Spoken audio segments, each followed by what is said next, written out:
SRT म्हणून जे काम केलेलं आहे त्या कामाचे अनुभव सांगणार आहे, मला बाकीचं काही सांगता येणार नाही. मी एक साधारण शेतकरी आहे, मी म्हणजे शास्त्रयुक्त काही बोलता येणार नाही. पण SRT केल्यामुळं काय फायदा झाला आणि SRT काय म्हणून करावं हे थोडक्यात त्याचं उदाहरण सांगणार आहे. आणि SRTचे फायदे काय याच्याबद्दल थोडक्यात बोलणार आहे. मी शास्त्रयुक्त मला बोलता येत नाही आणि त्याच्यातलं काही एवढं हे नाही. तर SRT केल्यामुळं पहिले 2-3 फायदे होते. ऊसाला खर्च एकदम कमी लागतो. आपला सर्व पारंपरिक ऊस जो लावतो आपण, त्याचा लावण्याचा खर्च काय आहे, किती आहे, एक एकरी लावण्याचा खर्च काय आहे त्याचा, आणि याचा लावण्याचा खर्च एकदम नगण्य आहे. याला काही ज्या वेळेस आपण ऊस लावायला सुरुवात करतो 11व्या महिन्यात, आपली सोयाबीन असन किंवा कापूस असन, हे गेल्याच्या नंतर त्याला नांगरायचं नाही, तिथं तुमचे नांगराचे 1000 रुपये वाटले. रोटा आणायचा नाही, तिथं तुमचे रोट्याचे पैसे वाटले. त्याच्यानंतर तुम्ही सरी पाडणार, सरीचे सुद्धा पैसे वाचले, सरी सुद्धा पाडायची नाही. आपल्या बळीराम असन तर आता काही काही ट्रॅक्टर असन तर ट्रॅक्टरला सरी पाडायची, त्याच्यावरून मागून टाकून द्यायची सरी आणि त्याच्या मागून लगेच लोडी करायची. लोडी केल्याच्या नंतर त्याला आपण ड्रीप, माझ्याकडे ड्रीप आहे तर ड्रीपनी पाणी देऊ शकता, तुषारनी पाणी देऊ शकता, किंवा आपल्या रानाच्या व्यवस्थापनाने, जसं रान असेल आपलं उताराचं असेल त्याच दिशेने पाणी देऊ शकता. आणि त्याला जास्त पाणी द्यायचं नाही. ऊस लावल्या लावल्या आपण जास्त पाणी लावलं दिलं तर आपला ऊस लवकर उगत नाही. आणि याच्याला जे ऊस आहे तुम्ही पायाने जेव्हा दाबीत नाही, जेव्हा तुम्ही वरून आथरीता, हे ऊस एकदम कमी दिवसात उगवतो आणि त्याची उगल शक्ती खूप चांगल्या प्रकारे होते. म्हणजे माझे अनुभव सांगायला मी. त्याच्यामुळं आपण असं ऊस लावायचा आणि त्याला ट्रॅक्टरने भली मोठी सरी पाडायची कमरायची, हे आपण नांगरतो याच्यातच आपलं सगळं. जोपर्यंत आपण हे नांगराचे खर्च कमी करीत नाही, जोपर्यंत आपल्या शेतीवरला खर्च कमी करत नाही, तोपर्यंत आपलं उत्पादन वाढू शकत नाही. त्याच्यामुळं आपण सगळ्यात कमी कमी कशा खर्चात काय करता येईल याचं एक थोडंसं उदाहरण देऊन सांगतो की बाबा, आपल्याला जिथं गरज नाही तिथं एवढं, ज्या वेळेस तुम्हाला गरज पडल त्यावेळेस तुम्ही करू शकता. पण आज गरज नसताना एवढी सई मुठलट पाडणं, त्याच्यात सगळं हे करणं, तर याच्यात काही अवघड नाही. आपण जर बळीरामाला मोडं हे लावलं आणि 2 याचे टिपरे केले, माझा 8005 ऊस आहे, खूप एकदम चांगलं व्यवस्थापन आहे त्याचं. आणि त्याच्यामुळं आपल्या जमिनीत जे सेंद्रिय कार्ब आहे, हे तुम्ही ज्या वेळेस पाणी कमी देता, ज्या वेळेस तुम्ही त्याची मेहनत कमी करता, ज्या वेळेस तुम्ही त्याच्यात पाला पाचोळा तुमच्या कडीनं पूर्ण बांध बंदस्ती करता, आणि त्याच्यातलं पाणी कुंकड आता एवढा पाऊस पडा काही काही ठिकाणी भलतं पाणी वाहून गेलं, पण त्यावेळेस तुम्ही जर SRT असेल तर तुमचा एक थेंबी होऊन जाणार नाही. पूर्ण पाणी त्या रानात जिरणार आणि त्याच्यातून तुम्हाला फायदा होणार. आणि जे तुमचं जे कार्बन म्हणतो आपण, हे कार्बन आपल्या ह्या जमिनीत आपण भलतं खोलणार तर आपलं उन्हाळ्यात पूर्ण कार्बन उडून जातं. तुम्ही पहा आपल्या उन्हाळ्यात जे झळ्या दिसत्या या कशाच्या हो, या कार्बनच्या आहे. हे तुम्ही जास्त नांगर हे आपल्याला शिकवलेलं आहे. आपलं तवाचं येणं होतं, तवा आपल्याजवळ 4 बैली नांगर होता, 4 बैली नांगराने आपण नांगरीत होतो. आता आपल्याजवळ ट्रॅक्टर आहे 50 HP त्यांनी नांगरीतो आपण. मग काय होणार आहे आपले सगळं उद्ध्वस्तकडे चाललेलं आहे. त्याच्यामुळं आपण कमीत कमी नांगरणी करणं, कमीत कमी त्याला मेहनत करणं, आणि त्याच्यामुळं तुमचं कर्बट जितकं तुमचं तण टप्प्याटप्प्याने त्याच्यात पुजत जाईल तितकं तुम्हाला त्याचा कार्बन क्रेडिटचा फायदा होईल. कार्बन 2-3 नमुन्यात क्रेडिट कार्बन एकदम तयार होत नाही, त्याला टाइम लागतो. तुम्ही आजच SRT केली, तुम्ही म्हणता आजच माझं कार्बन, हे शक्य नाही. याला आम्ही 2019 पासून हे सेंद्रिय, म्हणजे मला माहित नव्हतं शून्य मशागत, म्हणजे मी काही SRT करणार म्हणजे असं शून्य मशागत म्हणून करणार होतो. आणि त्याच्यानंतर आमची ही ठरावाची आमची भेटगाठ झाली आणि तिथून मोर आम्हाला हे SRT म्हणजे हे तंत्रज्ञान कळलं. तर आता माझ्याकडे 4 एकर ऊस आहे. 4 एकर ऊसला ड्रीप आहे. मी ऊसाला असं वरून खत बी देत नाही, ड्रीप वाटून शेड्यूल ठरवून दिलेला आहे, त्या शेड्यूल प्रमाणे खत देतो. आणि याच्यामुळं ते आता आपल्या ह्या वर्षी सुरुवातीच्या काळात मेच्या आणि याच्या मधात एवढं टेम्परेचर वाढ होतं, एवढं टेम्परेचर वाढलं, 45च्या मोठं टेम्परेचर गेलं होतं. त्यावेळेस सगळ्याच्या ऊसाचे पानं वरून पाणी असून बी वरून पिवळे होऊ लागले. ते पानं ज्याचा SRTचं ते होतं तर ते ड्रीपमुळं पाणी राहिलं, त्याच्यातलं आच्छादन राहिलं, आच्छादन कोरडं राहिलं, आणि त्याच्यामुळं ते पाणी तुमचं वरले आता एक बी पान माझ्या ऊसातलं चुकलं नव्हतं. माझ्या शेजारचे शेतकरी येऊन म्हणायचे, तुम्ही काय केलं बाबा? अरे बाबा आम्ही काय केलं, आपली मानसिकता कशी, तुम्हाला जेव्हा काही होईन तेव्हा पाहिजे, केलं ते पाहायचं नाही. गावात बसून दिसते म्हणायचं काय काय मोठी जमीन आहे, काही नाही केलं पडीत राहिले तरी काय होईल. त्याला काय गरज नाही, म्हणजे हे सांगणारे आपले शेतकरी. पण एकाने मी मला पुण्याहून याच्यावर लांब लांब लोक विचारते यासारखीचा ऊस कसा लावायचा, पण माझ्या गावातल्या एकाही माणसाने विचारलं नाही. तर ही एक मानसिकता आपल्यातली आहे, बदलायला पाहिजे, जाऊन पाहायला पाहिजे. माझं चांगलं आहे म्हणून येऊन पाहू नका, पण आपला काय फायदा होईल, आपण कशासाठी पाहायचं, तर याच्यासाठी तुम्ही जाऊन पाहिल्याशिवाय काहीच कळणार नाही. तुम्ही जर नाहीच पाहिलं तर आपल्याला काहीही कळणार नाही. आणि उसाला ड्रीप असणं, पाणी एकदम मोजकं देणं, त्याच्याशिवाय पर्याय नाही. त्याच्यामुळं आपली जमीन एकदम चांगली राहते. माझ्या सेंद्रिय कारभार मी माती टेस्ट केलेली आहे. गो इंडिका कंपनीवाल्याने मला क्रेडिट कार्ड भेटलेले, आम्ही 4-5 जण आहेत. माझं क्रेडिट कार्ड 1.28 आहे. 1.28 कोणाचंच क्रेडिट कार्ड नसेल असं मला वाटतं. म्हणजे ही एक त्याच्यात महत्वाची बाब आहे. त्याच्यासाठी आपण सगळं शेतकऱ्यांनी विचार करायला पाहिजे की बाबा याच्यामुळं आपला काय काय फायदा होणार. तर याच्यामुळं एक तर आपलं उत्पादन वाढणार आहे, शेतीचा जेवढा खर्च आहे, मंजुराचे आपल्याला सदा आपणच मंजुराच्या घरी, मंजूर आपल्या घरी कधीच नाही. तुम्ही सदा बी त्याच्या घरी, अरे बाबा कधी येतो कधी येतो, आपण जायचं नाही. आपण आपल्या पद्धतीनं त्याला पर्याय शोधायचे. पर्याय शोधून होईल नुसकान एखादं कमी होईल किंवा जास्त होईल, पण मंजुराला जास्त, त्याच्या मंजूर तर लागतं पण त्याच्या मागे जास्त लागायचं. जेवढं आपल्याला करता येईल तेवढं. आता एक तणनाशक घेते आपल्या हातानेच मारायचे, आणि माझा 5 फुटार ऊस असल्यामुळं मला एकदा तणनाशक पुन्हा मारायचं सुद्धा काम पडलं नाही. नंतर ऊसच एवढा वाढा की आता त्या ऊसात जाता सुद्धा येत नाही, पण ऊस वाढा नाही. नुसती एकदा त्याला हे करून सरी काढून टाकलेली, बाकी काहीच केलं नाही, ड्रीप हाताळलेलं आहे. त्याच्यामुळं म्हणजे शून्य मशागत शेती हे काही मोठं आपण खर्च काही काही त्याचा अर्थ आपण वेगळाच करतो. बाबा काहीच करायचं नाही, मग काहीच नाही करायचं म्हणजे वावरात नाही जायचं नाही का, जावं लागतं. त्याला त्याच्यात सुद्धा काम आहे, जे ठरवलेले काम आहे ते आपल्याला करावं लागते. ते काम केल्याशिवाय आपल्याला त्याच्यातला काय काय फायदा आहे काय काय नाही हे आपल्याला 4 जागेवर जाऊन पाहिल्याशिवाय कळत नाही. मला मी यावर्षी लावलेला आहे. तर मी असा एक तक्ता तयार केलेला आहे. SRT पद्धतीने ऊस क्षेत्र 1 एकर, जात 3102, वैशिष्ट्ये रसवंतीसाठी योग्य आणि लोळत नाही. तर मी 20 जानेवारी 2025 जुने बेर रिपेअर करून घेतले, जे मागच्या मी SRT मध्ये शून्य मशागतीची शेती करतो. 3 वर्षापासून त्याला म्हणजे कुठली हालचाल केली नाही, कुठले ट्रॅक्टर वगैरे मी आणलेले नाही. फक्त ऊस लागवडीसाठी जेवढं मला जागा लागते तेवढं मी ती नरम करून घेतली, आणि ते ऊस लावलेला मी 20 जानेवारीला. 21 जानेवारीला बियाणे खरेदी केले, 3.5 टन मला या क्षेत्रामध्ये बियाणं लागलं ऊसाचं. त्याची रेट पण पकडले 8,950 रुपये, आणि जो बेल रिपेअर केली त्याचे खर्च पण लावला 1,500 रुपये. 25 जानेवारीला मी ऊसाची कांडी लागण केली, साधारणतः 8 तास कांडी लागण वेळ लागला, आणि 7,000 रुपये त्या ठिकाणी माझे खर्च झालेले.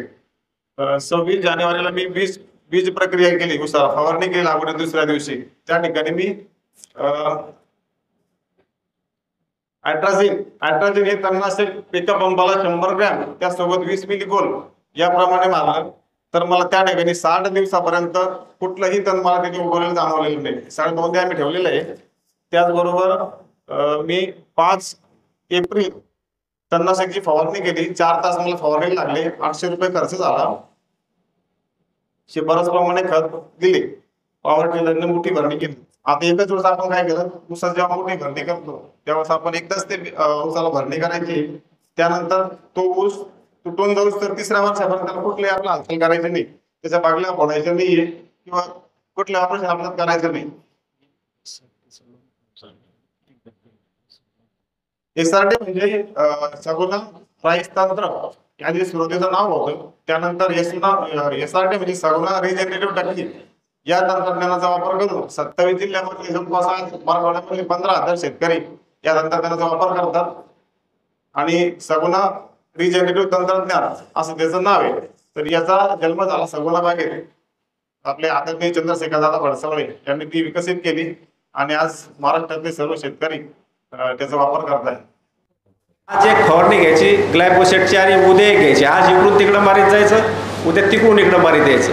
एवढं जरी केलं आणि त्याच्यानंतर एक जर पाणी दिलं आपण, तर बऱ्यापैकी आपल्या ऊसाचे 1 महिन्यात पूर्ण कोंब हे जळून जातात, आणि आपलं जे 70 ते 80% यातून आपल्याला रिझल्ट मिळतो. आणि जे राहिले 10-20% त्याच्यावर आपण पुन्हा एकदा जर मारलं तर आपल्याला 2 महिने जर शेती आपल्या खाली ठेवून जर हा प्रयोग आपण करून पाहिला, तर आपल्याला जो आपण दरवर्षी जमिनीला जो ऊस लावायच्या टायमाला 4, 5, 10 ट्रॉल्या जे शेणखत टाकतो ते अजिबात आणायची गरज नाही, कारण ऊसाचा जेवढा बायोमास असतो त्याच्यात तर 3 वर्ष तरी कमीत कमी तुमची जमीन एवढी सुपीक राहील. आणि याच्यातून आपल्याला कार्बन क्रेडिट हे सहज मिळवता येईल, कारण कार्बन क्रेडिट हे आपल्यासाठी एक दक्षिणा स्वरूपात धरायचे आपण, कारण ही काही हजारात भेटणारी वस्तू ही लाखात भेटणार आहे. त्याच्यासाठी जागरूकता वाढण्यासाठी आजचा हा कार्यक्रम आयोजित केला. आणि आम्ही पण शेतकरीचे आम्हाला त्यांचे खूप फायदे होतात, कारण आता आमचा मासिकचा खर्च वाढला, उत्पन्नात वाढ झाली. आणि याच्यात मुख्य काय होतं की आपल्याला आपल्या जमिनीत आता एक हे व्हायला लागलं आहे, खारटपणा आला, म्हणजे इशी आपला जमिनीचा पाणी देऊ देऊ आपलं काय झालं, जमीन खारपट शारपट झाली. आणि यासाठीचे पिकाचे अवशेष आणि 65ची कुट्टी जर आपण त्याच्यात ठेवली तर हळूहळू ते आपल्याला कमी होऊन एक 5-7 वर्षात आपल्याला ऊसाचं जे आपण रासायनिक खत टाकणार आहे त्याचं कमी करून कमीत कमी 50% आपलं येईल असं मला वाटतं. धन्यवाद मित्रांनो. आपण या ठिकाणी एक बोर्ड लावलेलं आहे. ज्या शेतकऱ्यांना SRT हे तंत्रज्ञान समजून घ्यायचं असेल त्यांनी त्या बोर्डवर व्हॉट्सअपला जाऊन स्कॅन करायचं आहे. सर्वात पहिले महत्त्वाचं ते काम आपण करा, कारण तुम्ही जर ते स्कॅन केलं तर तुम्ही आमच्या संपर्कात राहता. ते ऑटोमॅटिक तुमचा नंबर आम्हाला देईल.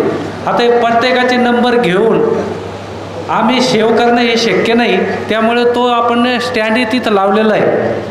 तर कार्यक्रम संपल्यावर ज्यांना शक्य होईल आणि आपल्याशी संपर्क करायचा, कृपया त्यांनी तो एकदा स्कॅन करायचा आहे. स्कॅन नाही झाला तर नंबर तरी सेव्ह करून त्याला हाय टाका.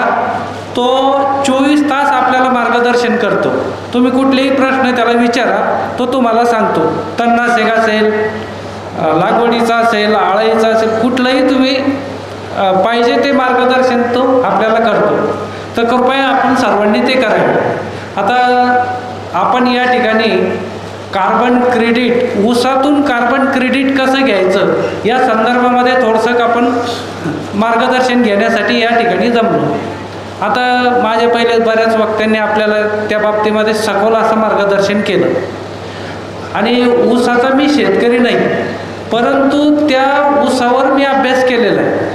आपण ज्यावेळेस ते शेत 2 वर्ष 3 वर्ष ऊस वावरात ठेवून कारखान्याला तुटून गेल्यानंतर आपण जेव्हा आपल्या पुढच्या पिकासाठी ते आपल्याला शेत तयार करायचं, तर त्यासाठी आपल्याला 8-10 हजार रुपये खर्च येतो. आपण तो खर्च करायचा नाही. ते 3 वर्षाचं क्रेडिट आपण तसंच जमिनीमध्ये ठेवायचं. त्यासाठी आपण त्याच्यावर ग्लायफोसेट हे तणनाशक 2 वेळेस फवारून आपण ते कुजवू शकतो आणि त्या ठिकाणी कुठलंही पीक आपल्याला पुढे घ्यावं लागतं आणि घेऊ शकतो. SRT तंत्रामध्ये 3 महत्त्वाचे मुद्दे असतात. पहिला मुद्दा बेड बनवणे. बेड हा खूप महत्त्वाचा आहे. आपण 4.5 फुटाचा बेड बनवायचा, 4 फुटाचा बनवायचा नाही, 4.5 फुटाचा बनवायचा. कारण 4 फुटाचा तुम्ही बनवल्यावर तुमच्याकडे जे हार्वेस्टिंगसाठी कारखान्याने मशीन उपलब्ध केलं, ते मशीन तुमच्या बेडला डिस्टर्ब करतं. त्याच्यामुळे तुम्ही 4.5 फुटाचा बेड बनवायचा आहे. एकदा तो बेड तयार झाला की पुढे तो बेड कधीच तोडायचा नाही. 15 वर्ष 20 वर्ष जोपर्यंत तुम्हाला अडचण येत नाही तोपर्यंत तोडायचं नाही.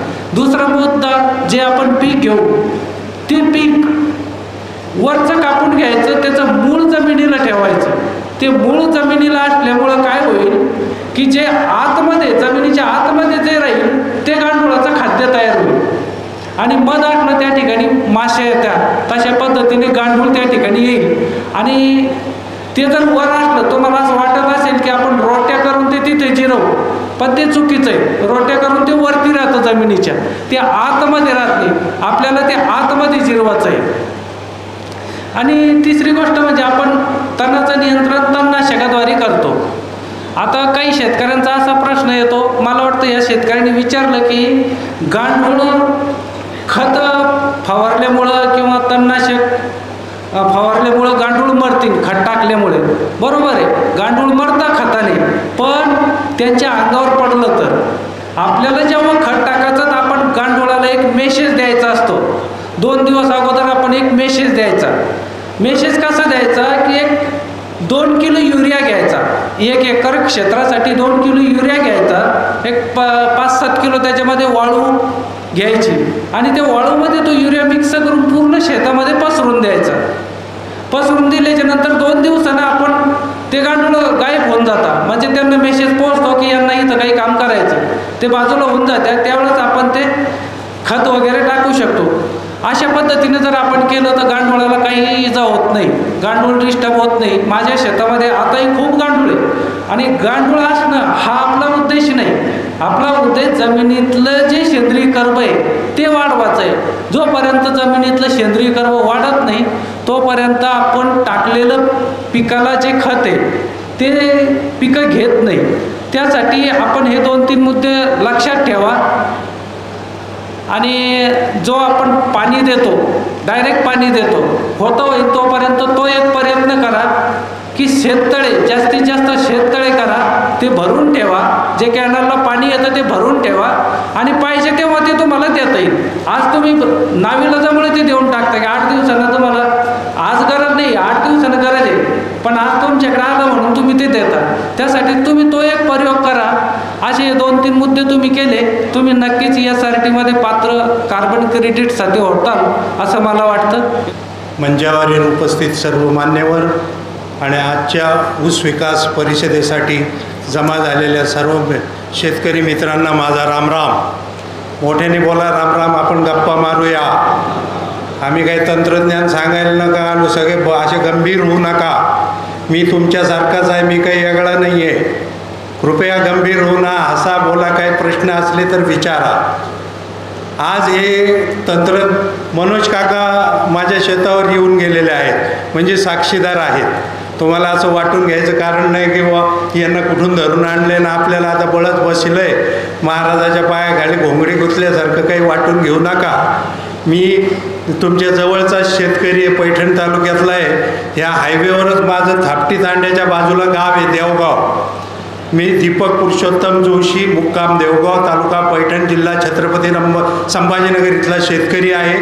मागील 7 वर्षापासून ह्या तंत्रज्ञानाचा मी वापर करतो. आमचे गुरुवर्य आदरणीय प्रताप काका चिपळूणकर, आदरणीय चंद्रशेखर काका भडसावळे ह्या दोघांच्याही मार्गदर्शनानुसार ह्या तंत्रज्ञानाचा वापर करतो. आणि चुकून असा गैरसमज करू नका की बा हे विज्ञान आहे, याच्यामागे विज्ञान आहे पहिले डोक्यात घ्या. आपल्याकडं काय होतंय आता, महत आडनाव जोशी म्हणल्यावर अडचणीचं आलं, अरे यांना कोणी भेटत नसेल मजूर म्हणून हे करतेच शून्य मशागत, असा हसण्याचा विषय राहतो. माझ्या व्हिडिओलाही असे अनेक कॉमेंट्स येतात, यांना भेटत नसेल ना हो, घरचे कोणी करणार नसतील त्यामुळे हे करत असतील शून्य मशागत आणि यांनी हे सुरू केलं आम्हाला सांगणं. असं अजिबात डोक्यात घेऊ नका, अजिबात डोक्यात घेऊ नका.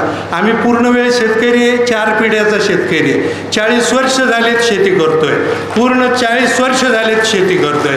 आणि आम्ही ऊसाचे शेतकरी होतो आधी, परंतु आमचा भाग हा अवर्षण प्रवण आहे, पाण्याच्या काही सुविधा नाहीत, त्यामुळे आम्ही कोरडवाहूकडे आलोय आणि हे तंत्रज्ञान कोरडवाहूत मांडतोय.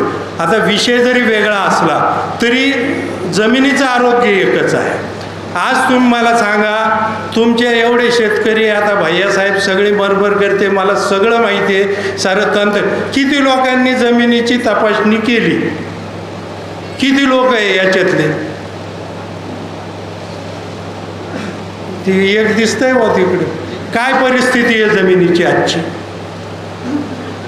आजची जमिनीची परिस्थिती काय, हेच जर आपल्याला माहीत नसेल तर किती परिसंवाद घेतले तर काय उपयोग आहे?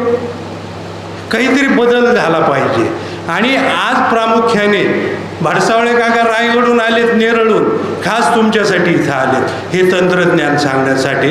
तर जाऊ दे, हा थोडासा मजेचा विषय, थोडी सुरुवात चांगली होते म्हणून मी केलं. मी मागील 7 वर्षापासून मी माझ्या शेताची नांगरणी केली नाही, वखरणी केली नाही, जमीन हलवलेली नाही, फक्त पेरणीपुरती जमीन हलवली जाते. पण त्याला काही कारण आहे, त्याला काही तांत्रिक कारण आहे. सुरुवातीला 3 वर्ष मी कापसाचं पीक घेतो, नंतर 1 वर्ष सोयाबीन घेतलं आणि नंतर आता मी तुरीकडे वळलोय. कापसाचं पीक सोडायचं कारण मजूर वावरातून गठ्ठा बांधावर आण. हा संपूर्ण जो अतिशय सुंदर असा परिसर आहे, या परिसराचे ज्यांनी स्वप्न पाहिलं ते आदरणीय अंकुशरावजी आज इथे आपल्यामध्ये नाहीत. त्यांच्या स्मृतीला मी वंदन करतो. त्यांनी जे सुपुत्र आपल्या देशाला दिले ते आपले सगळ्यांचे भैया साहेब, म्हणजे मला फार छान वाटतं आहे की तुम्ही त्यांना भैया साहेब म्हणता. म्हणजे किती ते तुमचे भैया असतील आणि तुमच्या हृदयामध्ये केवढं साम्राज्य त्यांचं असलं पाहिजे त्यांच्याविषयीचं, हे मी समजू शकतो. भैया साहेबांचं मी आपल्या कोविडच्या काळामध्ये नाव ऐकलं होतं. त्यांचं काम म्हणजे रात्रंदिवस ते किती प्रचंड स्वतःच्या जीवाला धोका पत्करून त्यांनी जे काम केलं त्याच्याविषयी माझ्यासारखा कुठेतरी महाराष्ट्राच्या कोपऱ्यामधला बसलेला, म्हणजे पॉलिटिक्सशी माझा संबंध नाही म्हणून मी तरीसुद्धा ह्यांचं नाव ऐकलं होतं. म्हणजे यांचं ते कामसुद्धा प्रचंड. इथे मला आज तुम्ही बोलावलं सन्मानाने आणि माझे विचार मांडण्यासाठी, तुमच्या सगळ्यांच्या बरोबर विचार व्यक्त करण्यासाठी मला जे बोलावलं त्याबद्दल मी अगोदर धन्यवाद म्हणतो. मी प्रयत्न करणार आहे की हे तंत्रज्ञान नेमकं काय आहे आणि तुमच्या सगळ्यांच्या काय कसं ते उपयोगी येऊ शकेल हे सांगण्याचा प्रयत्न करणार आहे. सगळं तंत्रज्ञान तुमच्या पुढे मांडणं आज आपल्याला शक्य नाही, परंतु त्या तंत्रज्ञानामध्ये नेमकं तुमच्यासाठी काय आहे हे जर तुम्हाला कळलं आणि तुम्ही होऊन त्याच्यासाठी जर प्रयत्न केला पुढे, तर माझ्या अंदाजाने माझं काम झाल्यासारखं होईल. SRT म्हणजे सगुणा रिजनरेटिव्ह तंत्र. ह्या SRT तंत्राविषयी इथे अगोदर अनुभवी शेतकऱ्यांनी, दीपक काका जोशी त्यांनी छान माहिती तुम्हाला सगळ्यांना सांगितलेली आहे. मी त्या तंत्राविषयी तुम्हाला आणखीनही काही सांगणार आहे की ह्या तंत्रामध्ये अशी ताकद आहे की जी गोष्ट जगामध्ये ह्या तंत्र ज्यांनी स्वीकारलं त्या प्रत्येक शेतकऱ्यांनी हे दाखवून दिलेलं आहे. मंडळी, आपल्याला आनंदी व्हायला आवडेल का सगळ्यांना? हो की नाही? सगळ्यांना आवडेल. माणसाला आनंदी होता यावं हा त्याचा स्वभाव, नैसर्गिक स्वभाव धर्म आहे. परंतु शेतकरी आनंदी होताना दिसत नाही असं माझं खात्रीशीर एक स्टेटमेंट आहे. तरीसुद्धा तुमच्यापैकी काही लोक आनंदी असतील सुद्धा. शेती व्यवसाय करत असताना शेतकऱ्यांनी आनंदी व्हायला पाहिजे हा त्याचा जन्मसिद्ध हक्क आहे. परंतु शेती करत असताना शेतीमध्ये येणाऱ्या अडचणी आणि आपण माल पिकवून झाल्यानंतर होणाऱ्या परत अडचणी, या सगळ्या अडचणींना तोंड देता देता त्याला साखर कारखान्याचे अपवाद मेंबर तुम्ही सगळे अपवाद असू शकता, कारण तुम्हाला एक अतिशय चांगलं लीडर मिळालेलं आहे आणि त्या लीडरमुळे तुमचं आनंदीपण त्यांनी अबाधित राखलं असण्याची शक्यता आहे. पण तरीसुद्धा आपल्याला शेतीमध्ये काही अदृश्य अडचणी आहेत आणि त्या अदृश्य अडचणी नेमक्या कशा सोडवायच्या याच्याविषयी मी तुम्हाला आज सांगणार आहे. जमिनीची सुपीकता हा एक अतिशय महत्त्वाचा विषय तुम्ही सगळेजण जाणता. आपली जमीन सुपीक राहिल्याशिवाय आपल्याला काही खरं नाही. आता जमीन सुपीक कशी राहते तर सगळ्यांनी इथे अगोदर सांगितलं प्रत्येक वक्त्याने की जमीन सुपीक राहण्यासाठी आपल्या जमिनीचा सेंद्रिय कर्ब महत्त्वाचा आहे आणि तो किती पाहिजे तर 0.7 0.8 ह्याच्यापेक्षा जास्त आणि 1% जास्त असेल तर आणखीन चांगलं. सेंद्रिय कर्ब आपल्या जमिनीचं चांगलं असणं, वाढीव असणं, तो पॉईंट म्हणजे 1% जास्त असणं म्हणजे आपली जमीन सुपीक, हे अगदी बरोबर. पण सेंद्रिय कर्ब जसा जास्त पाहिजे त्याच्याबरोबर आपल्या जमिनीची बल्क डेन्सिटी म्हणजे आपली जमिनीची जडत्व ही जी गोष्ट आहे ही पण फार महत्त्वाची आहे. आपल्याला 2 हातामध्ये मातीची 2 सॅम्पल दिली. एका हातामध्ये चांगली वजनदार माती आहे आणि दुसऱ्या हातामध्ये हलकी फुलकी माती आहे. तर तुम्हाला सगळ्यांना कल्पना असेल, हलकी फुलकी माती ही जास्त चांगली. म्हणजे काय की जमीन ही जड नको, घट्ट नको, ती कडक नको, ती कशी पाहिजे, हलकी फुलकी पाहिजे. जमीन हलकी फुलकी असणं हे जास्त चांगलं. म्हणजे एका बाजूला सेंद्रिय कर्ब जास्त पाहिजे, पण त्याचबरोबर आपली जमीन हलकी फुलकी पाहिजे. म्हणजे त्याची बल्क डेन्सिटी जी आहे ती 0.27च्या जवळपास पाहिजे. ती आत्ता बऱ्याचशा ज्या जमिनी आहेत त्यांची जी आहे ती 0.5 पासून 0.8पर्यंत आहे. म्हणजे फार जास्त जड आहे. म्हणजे आपली जमीन फार घट्ट झाली आहे. तर जमीन घट्ट नको, ती हलकी फुलकी पाहिजे. म्हणजे बल्क डेन्सिटी कमी पाहिजे. मी 2 मुद्दे सांगितले. तिसरा मुद्दा जो आहे तो आणखीन फार महत्त्वाचा आहे. आत्तापर्यंत सगळं शास्त्रीय युग सांगत होतं, एकदा जमिनीचा सेंद्रिय कर्ब 1% झाला की तुम्ही आनंदाने नाचायला हरकत नाही. पण नवीन शास्त्र असं सांगतं की सेंद्रिय कर्बापेक्षा सुद्धा जास्त महत्त्वाचा आणखीन एक घटक आहे. त्याचं नाव प्राणवायू, हवा, ऑक्सिजन. हा जमिनीमध्ये खोलवर, तुमच्या जमिनीमध्ये खोलवर प्राणवायू पाहिजे. आता हा प्राणवायू जमिनीमध्ये खोलवर कसा जाईल, तर आपल्याला सगळ्यांना शिकवलं जातं खोल नांगरटी करा. पण खोल नांगरटी केल्यामुळे आता बघा, आता समजा आपण 2 फाळी नांगर वापरतोय, तर 2 फाळी नांगर किती जमीन पोकळ करेल, 9 इंच 1 फूट जमीन पोकळ करेल. पण जिथे तो घासत असतो तो नांगर, ही नांगरणी करताना तो नांगर जिथे घासत असतो 1 फुटाच्या खाली, तिथे काय, तिथे प्रेशर किती असतं, तिथे प्रचंड प्रेशर असतं की नाही.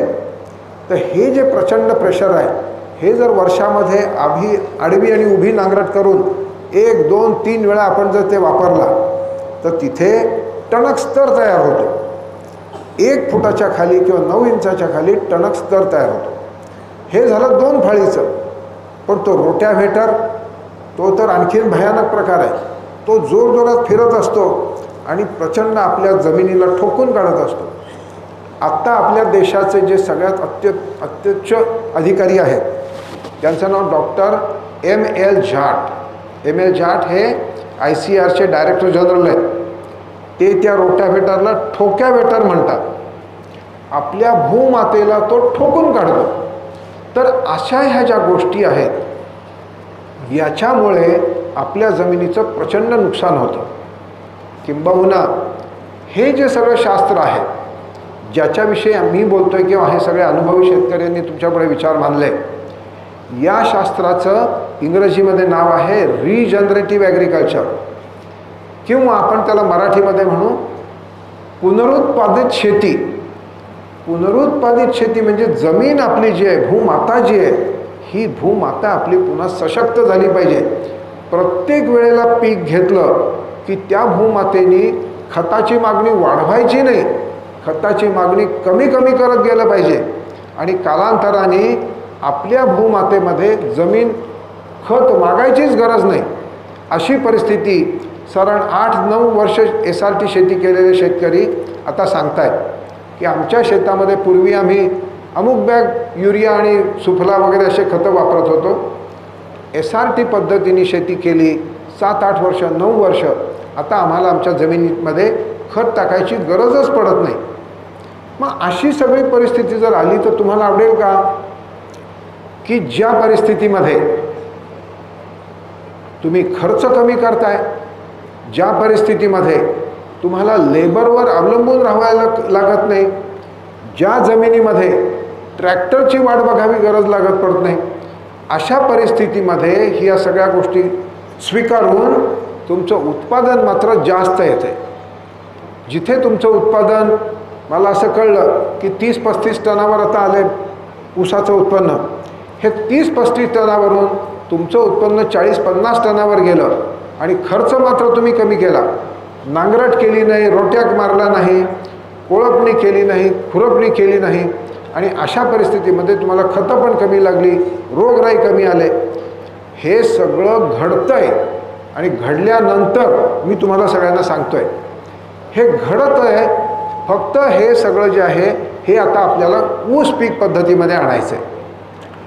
आणि मंडळी, तुम्हाला आणखीन एक शब्द इथे मगासपासून मी ऐकतोय, कार्बन क्रेडिट. कार्बन कर्ब, हा कर्ब म्हणजे फार वाईटच आहे का? बिलकुल नाही. कर्ब वाईट नाही, पण तो कुठे असायला पाहिजे हे महत्त्वाचं आहे. कर्ब हवेमध्ये गेला आहे तिथे तो प्रश्न निर्माण करतोय. किती जास्त झाला आहे? असायला पाहिजे 350 पार्ट्स पर मिलियन. 350 आकडा गृहीत धरा.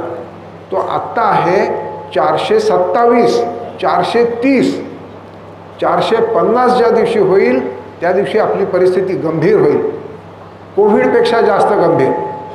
तेव्हा आपल्याला हा कर्ब जो हवेमध्ये वाढला आहे तो जमिनीमध्ये परत स्थिरावला पाहिजे. हवेतला कर्ब जमिनीमध्ये कसा काढणार? त्याच्यासाठी अमेरिकेच्या डोनाल्ड ट्रम्पकडे पण उत्तर नाही किंवा मशीन नाही, किंवा रशियाच्या पुतिनकडे पण नाही, आपल्याकडे कुठेच नाही. हे उत्तर फक्त तुमच्याकडे आहे, शेतकऱ्यांच्याकडे आहे. ते कसं उत्तर आहे? तर हवेतला कर्ब, मी म्हणल्याप्रमाणे हा आपला शत्रूच आहे असं नाही, तो आपल्याला कामाचा आहे. हवेतला कर्ब आणि सूर्याची उष्णता, सूर्याची शक्ती हे घेऊन प्रकाश संश्लेषण ही प्रक्रिया वनस्पती करत असते. प्रकाश संश्लेषण प्रक्रियेमध्ये तो कर्ब घेऊन हा जमिनीमध्ये जातो आणि त्याच्यापासून काही कर्बापासून अन्नामध्ये रूपांतर होतं. मंडळी, असं आहे की हे आपण करतोच आहोत. म्हणजे ज्वारी बाजरी पूर्वीच्या लोकांनी पिकवली, मध्यंतरीच्या लोकांनी, आताही पिकवतोय. ऊस आपण पिकवतोय, पण आपण पूर्वीच्या लोकांनी ज्या पद्धतीने पिकवली, ज्याच्यामध्ये जमिनीची नांगरट लाकडी नांगराने आणि बैलांच्या सहाय्याने जेव्हा होत होती, तोपर्यंत आपल्याला अडचण फार नव्हती. जेव्हापासून लोखंडी नांगर आला, ट्रॅक्टर्स आले आणि आपण नांगरटी जास्त जोरजोरात करायला लागलो, जास्त इंटेन्सिव्हली करायला लागलो, तेव्हापासून आपले प्रश्न वाढलेले आहेत. नांगरट वाईट कशामुळे हे मी तुम्हाला जरा थोडंसं बाजूला जाऊन सांगतो की तुम्हाला ह्याची कल्पना आहे का की ऊसाच्या शेतात ऊसाचं पीक उत्तम यायला, किंवा ज्वारीच्या शेतात ज्वारीचं पीक उत्तम यायला, किंवा डाळिंबाच्या मोसंबीच्या शेतामध्ये मोसंबीचं पीक उत्तम यायला सगळ्यात जास्त महत्त्वाचं काम कोण करतं माहिती आहे का तुम्हाला? शेतकऱ्याची मेहनत, खत, का त्या पिकाची जात, का जमिनीमधले पोत, का कोण मदत करतं? कोणी सांगेल का मला? हात वरती करून एखादा 1-2 उत्तर आपण घेण्याचा प्रयत्न करूया. हा सांगा. हां, माय गॉड, तुमच्याकडे सगळे लोक खरोखर त्यांचं उत्तर सांगतो. ते म्हणाले जीवाणू. आता टाळ्या वाजवा. फार उत्तम तुम्ही, अतिशय उत्तम उत्तर तुम्ही दिलेलं आहे. एवढं पटकन उत्तर कधीच मिळत नाही. सगळेजण कोणी सांगतात खतं, कोणी सांगतात मेहनत, कोणी सांगतात माती. सगळ्यात जास्त आपल्याला जो मदत कोण करत असेल तर जीवाणू. तुमचं पीक चांगलं येण्यासाठी जीवाणू मदत करतात. बरं, हे जीवाणू नुसते आपण दुकानातून आणले आणि शेतात टाकले तर वाढतात का? नाही वाढत. हे सगळं बरोबर नाही आहे. म्हणजे हे असं बोलणं मी बरोबर आहे की नाही मला हेही माहिती नाही, परंतु दुकानातून आणून जीवाणू टाकून शेतकऱ्यांचं भलं होणार नाही. जीवाणू आपण कुठूनही आणायची गरज नाही, ते आपल्या निसर्गामध्ये आहेत. त्यांना फक्त पोषक परिस्थिती तुम्ही निर्माण करायला पाहिजे. एक मराठीमध्ये म्हण आहे, ते जीवाणूंचं खाद्य काय तर कार्बन, सेंद्रिय कर्ब हे त्या जीवाणूंचं खाद्य म्हणजे फ्युअल आहे. मराठीमध्ये एक म्हण आहे, असतील शीत तर जमतील भूत. असतील शीत तर जमतील भूत. आपण आपल्या जमिनीमध्ये जर सेंद्रिय कर्ब वाढवला, जमिनीची बल्क डेन्सिटी आपली कमी झाली आणि त्याच्यामुळे हवा खेळायला लागली, ऑक्सिजन, प्राणवायू, तर आपोआप जीवाणूंची संख्या वाढते. SRTच्या शेतकऱ्यांनी हे सगळं सिद्ध केलेलं आहे. दुसऱ्या किंवा तिसऱ्या वर्षामध्ये जीवाणूंची संख्या दुप्पट तिप्पट होऊन जाते. आणि ती कशी पाहिजे तर विविध पाहिजे. जैवविविधता म्हणजे कावळ्या, चिमणे, पोपट आणि कबूतर नव्हे. जैवविविधता ही सूक्ष्म जीवाणूंची जैवविविधता ती आपल्या जमिनीमध्ये पाहिजे. सूक्ष्म जीवाणूंची जैवविविधता केव्हा येऊ शकेल तर ती हे तुम्हाला 3 गोष्टी, सेंद्रिय कर्ब, बल्क डेन्सिटी म्हणजे जमिनीचा पोकळपणा आणि हवा खेळती राहणं, खोलवर, ह्या 3 गोष्टी असतील तर जीवाणू वाढतात. मग जीवाणू जातात कसे तर जमिनीची एकदा नांगरणी करणं. जमिनीची एकदा नांगरणी करणं म्हणजे ते जे जीवाणू तुम्हाला मदतीला येतात त्यांच्यासाठी एक महापूर, एक मोठा वणवा आणि एक मोठा धरणीकंप. ह्या जीवाणूंच्यासाठी तुम्ही जर एक नांगरणी केली तर एवढं, तर तुम्ही किती नांगरण्या करताना किती रोटावेटर वापरता हे तुम्हाला माहिती. म्हणजे मी तुम्हाला भैयासाहेबांनी माझ्या तुमची ओळख व्हावी, मैत्री व्हावी, भेट व्हावी म्हणून इथे बोलावलं आणि मला तिथे बाहेर कोणीतरी दगड मारायला लागले, कारण ह्याला म्हणे पांढऱ्या मिशा आहेत, तर कोणीतरी दगड मारायला लागले, चालेल का? नाही चालणार. आपण ते काम करतो. जमिनीमध्ये नांगरट करून आपल्याला मदत करायला आलेल्या जीवाणूंना तुम्ही हाकलून देताय, तुम्ही त्यांच्यावर दगडफेक करताय, तुम्ही त्यांच्यावर अत्याचार, तुम्ही त्यांच्यावर धावून जाताय अंगावर, हे काम करताय. म्हणून आपल्याला नांगरणी थांबवायला पाहिजे. आपल्याला सूक्ष्म जीवाणू यांनी अतिशय छान उत्तर सांगितलं. मला आश्चर्य वाटतं आहे. म्हणजे हे उत्तर मोठ्या मोठ्या प्रोफेसर आणि PhD स्टुडंटच्या समोर भाषण देताना आत्ताच आमच्याकडे IIT मुंबईचे लोक विद्यार्थी आले होते 60 जण. एकाने उत्तर ते बरोबर दिलं नाही जे तुमच्या ह्या शेतकऱ्यांनी उत्तर दिलं. मला आश्चर्य वाटतंय की कसं हे खरं मला राहून फार बरं वाटतं आहे आणि तुमच्याबरोबर मला मैत्री करायची आहे विशेष. तर मंडळी, हे तुम्ही बनावर घ्या. तुमचे जीवाणू कसे वाढतील हा विचार तुमच्या डोक्यात रोज पाहिजे. रोज रात्री झोपताना जर तुम्ही काही प्रार्थना करत असाल परमेश्वराची, परमेश्वरा माझा आजचा दिवस चांगला गेला, उद्याचाही चांगला जाऊ दे, त्याच्याबरोबर तुम्ही हे पण ते जीवाणू ज्यांनी मला मदत केली मी त्यांचे आभार मानतो हे तुम्ही तुमच्या डोक्यामध्ये ठेवा. आणि जीवाणूंचा शत्रू आहे नांगर आणि जीवाणूंचा मित्र आहे नांगरणी न करता शेती करणं. बरं, नांगरणी न करता शेती करता येते. आम्ही SRT त्याचं अगोदरचं नाव होतं सगुणा राईस तंत्र, म्हणजे ते भातशेतीसाठी जन्माला आलं. म्हणजे भातशेती जर तुम्हाला माहिती असेल तर फार किचकट शेतीचा म्हणजे प्रकार आहे. तिथे नांगरणी, चिखलणी, लावणी आणि मग आमच्या पायाला चिखल्या होतात, पाय सडतात, फार कठीण असतं. ते चिखलणी कसं जाईल, लावणी कशी जाईल, माणसांवर परावलंबित्व कसं जाईल आणि ह्या सगळ्या गोष्टींच्या विवंचनेत असताना परमेश्वराने हे तंत्र माझ्या हातामध्ये दिलं. 2011 साली जेव्हा हे आमच्या शेतावर जन्माला आलं पहिल्यांदा, त्याच्यानंतर 2013 साली मला पूर्ण आत्मविश्वास झाला की आपण हे शेतकऱ्यांच्याकडे नेऊ शकू. आणि तेव्हापासून आता हे तंत्र आमच्या जीवावर आम्ही शेतकऱ्यांपर्यंत नेलेलं आहे. आम्हाला हे दीपकजी बुणगे आहेत किंवा ॲग्रोवनसारखे न्यूजपेपर आहेत, यांनी आम्हाला खूप मदत केली आणि त्यांनी हे तंत्र पसरवायला शेतकऱ्यांच्यापर्यंत मदत केली. आता हे तंत्र ऊसामध्ये जर करण्याची आपल्याला संधी मिळाली, तुम्हाला ना आम्हाला एकत्रित, तर आपण परमेश्वराकडे ह्या माणसाचे आभार मानायला पाहिजे. ह्या व्यक्तीने इतका विचार, म्हणजे त्यांचे काल माझी पहिल्यांदाच ओळख झाली. संध्याकाळी आल्यावर त्यांनी जे प्रश्नांची थर जे फेकले, मला अतिशय छान वाटलं की काय सुंदर प्रश्न होते, किती विचार मंथन करून. आणि हे विचार मंथन कशासाठी, त्यांच्यासाठी नाही, तुमच्या सगळ्यांच्यासाठी. इतका त्यांनी विचार केला आहे की या कंपनीला, ही जी तुमची जी काय साखर कारखाना आहे, ही जी कंपनी आहे किंवा हा जो परिसर आहे, या परिसरांमध्ये आनंद निर्माण व्हायचा असेल तर तुमचे पीक उत्तम येणं, म्हणजे पिकामध्ये उत्पादकता वाढणं, तुमच्या जमिनीमधल्या पाण्याचा प्रश्न सुटणं, तुमच्या सगळ्यांच्या हेल्थचा प्रश्न सुटणं.